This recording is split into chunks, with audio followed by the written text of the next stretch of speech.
మంచిర్యాల జిల్లా చెన్నూరు పట్టణంలోని ప్రభుత్వ జూనియర్ కళాశాలలో విద్యార్థుల ఆత్మహత్యలపై పోలీసుల ఆధ్వర్యంలో అవగాహన సదస్సు నిర్వహించారు. కుటుంబ సమస్యలు, చదువులో ఒత్తిడి కారణాలేవైనా నిత్యం విద్యార్థులు బలవన్మరణాలకు పాల్పడుతున్నారని ఎస్ఐ శ్వేత పేర్కొన్నారు. వివిధ రకాల కారణాలతో తీవ్ర ఒత్తిడికి గురై విద్యార్థులు డిప్రెషన్లోకి వెళ్లకూడదని ఎస్ఐ సూచించారు. విద్యార్థులు డిప్రెషన్ నుంచి బయటపడి మళ్లీ చదువులపై ధ్యాస పెట్టాలన్నారు. కాలేజీలో సమస్యలు ఏవైనా ఉంటే ప్రిన్సిపాల్ దృష్టికి తీసుకెళ్లాలని సూచించారు. మరే ఇతర సమస్యలు ఉన్నా పోలీసు వారిని సంప్రదించవచ్చని తెలిపారు. విద్యార్థుల లక్ష్య సాధనలో ఎన్నో ఒడిదుడుకులు ఎదురవుతుంటాయని వాటన్నింటినీ తట్టుకొని భవిష్యత్తుకు ప్రణాళికలు ఏర్పాటు చేసుకోవాలని సూచించారు.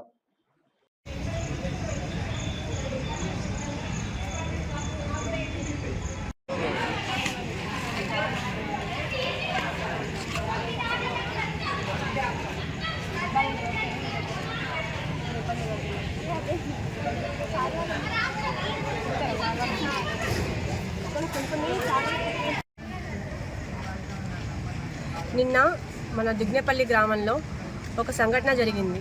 శ్రీజ అనే ఇంటర్ అమ్మాయి తనకి ఎంసెట్లో సీట్ రాలేదని చెప్పేసి ఊరేసుకొని చనిపోయింది. ఇది చాలా బాధాకరమైన విషయం.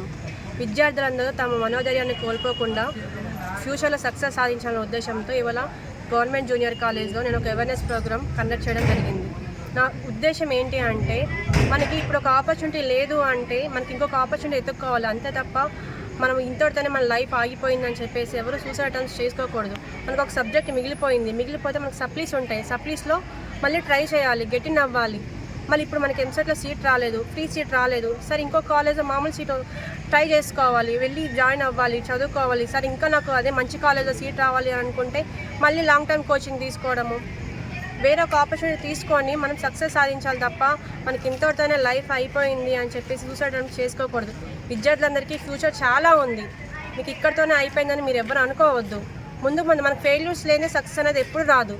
మనకి ఫెయిల్యూర్తో పాటు ఎన్ని ఫెయిల్యూర్స్ మనం ఫేస్ చేస్తుంటామో మనకు అంత సక్సెస్ మనకి గెటిన్ అయిపోయి సక్సెస్ సాధించగలుగుతాం. అంతేగాని మన ఇంతటితోనే మన లైఫ్ అయిపోయిందని ఎవరు సూసైడ్ చేసుకోవద్దు దయచేసి. ఇది మా పోలీస్ వాళ్ళ దగ్గర నుంచి చిన్న రిక్వెస్ట్. అమ్మాయి ఉద్దేశం ఏముంది? అది నా కోసం డబ్బులు ఖర్చు పెడుతున్నారు, అంత డబ్బులు ఖర్చు పెట్టద్దు, ఖర్చు పెట్టేయండి. మీరు సంపాదించిన వాళ్ళ ఖర్చు మొత్తం అప్పు తీర్చేయండి, మీరే తీర్చండి. మీరు తీర్చలేరా? వస్తుంది కదా. మనం ఎక్కడైనా మన చదువుని బట్టే ఉండదు తప్ప పెద్ద పెద్ద పెట్టే ఎఫర్ట్స్ని బట్టే మనం సక్సెస్ వస్తుంది. అంతేగాని పెద్ద పెద్ద కాలేజ్ వద్దనే మంచి ఎత్తుక్కోవాలి, ఆ వేళ వెళ్ళాలి, ఆ వే నుంచి వెళ్ళి సక్సెస్ సాధించాలి. ఇక్కడే ఉంటాను అని అనుకుంటారా? కుదరే లేదా? ఇది అదే కదా. మన చదువులో ఎందుకంటే ఆలోచించట్లేదు మీరు అందరూ. ఎమ్మటెమ్మట వచ్చేసాయా?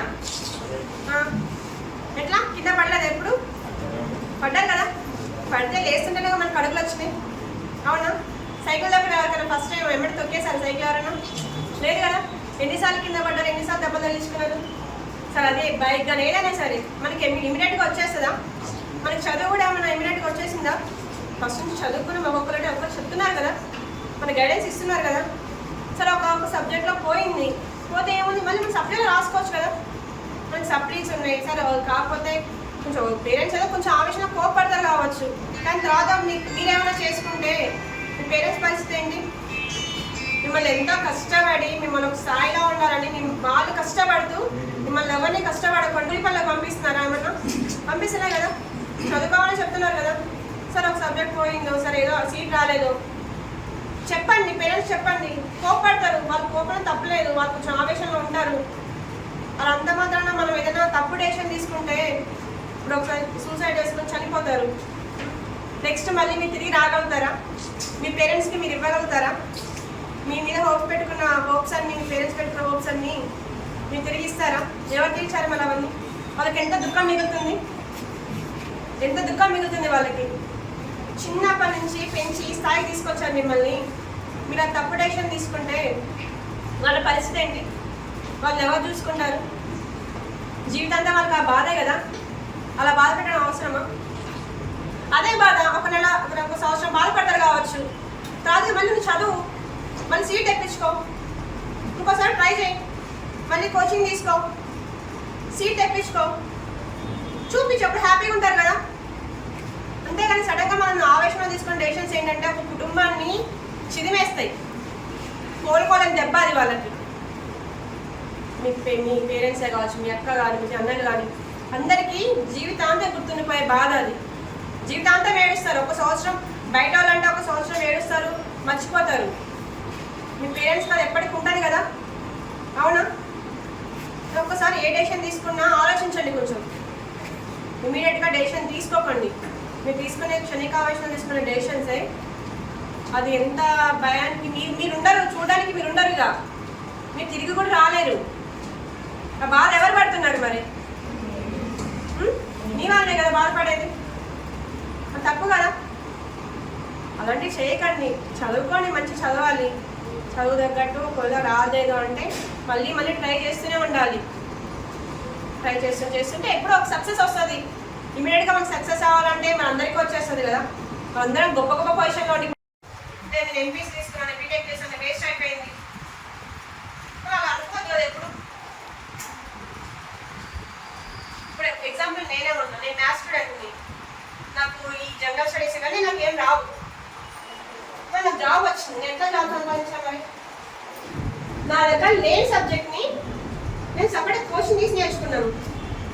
మీకు తెలియని సబ్జెక్ట్స్ ఉంటాయి, బట్ సపరేట్గా మనకి ఇన్స్టిట్యూట్స్ ఎన్ని ఇన్స్టిట్యూట్స్ లేవు మనకి? ఉన్నాయా? ఒక సబ్జెక్ట్ ఒకటి ఇన్స్టిట్యూట్ ఉంటుంది కదా, చెప్పినా కదా, ఫ్యాకల్టీస్ ఉంటున్నారు కదా.